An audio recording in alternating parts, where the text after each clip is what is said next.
Girls Go Finance ist mein absolutes Herzensprojekt, weil es mir ein großes Anliegen ist, den Mädchen schon sehr früh zu erklären, warum und auch wie wichtig es ist, finanziell unabhängig zu sein. Girls Go Finance ist ein Tag von Frauen für Frauen, wo sie einerseits lernen, die finanzielle Unabhängigkeit, warum das wichtig ist für uns Frauen, und dann auch, wo sie einfach Wirtschaftsbasiswissen lernen.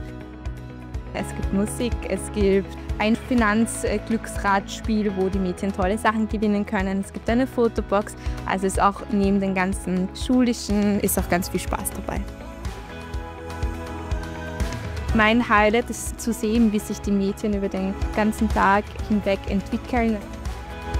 Mein persönliches Highlight heute war immer die Energie, die von diesen Mädchen ausgeht, die Freude am Lernen und auch, dass man selber noch immer was dazulernt. Ich war zum Beispiel heute in dem Fake News Workshop und da habe ich auch noch einiges gelernt und auch festgestellt, dass die Mädchen um einiges mehr wissen als ich.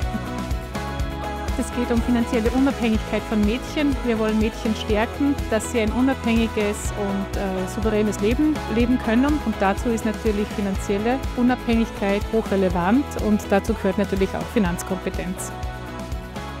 Girls Go Finance ist Teil der langjährigen Kooperation zwischen der UniCredit Bank Austria und Teach for Austria.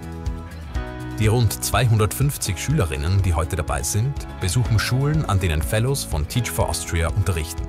Diese Fellows setzen sich Tag für Tag dafür ein, dass Kinder aus sozioökonomisch benachteiligten Verhältnissen eine faire Chance auf hochwertige Bildung erhalten und dadurch selbstbestimmt ihren Bildungsweg gestalten können. Girls Go Finance zeigt, was möglich ist, wenn starke Partnerschaften jungen Menschen neue Perspektiven eröffnen.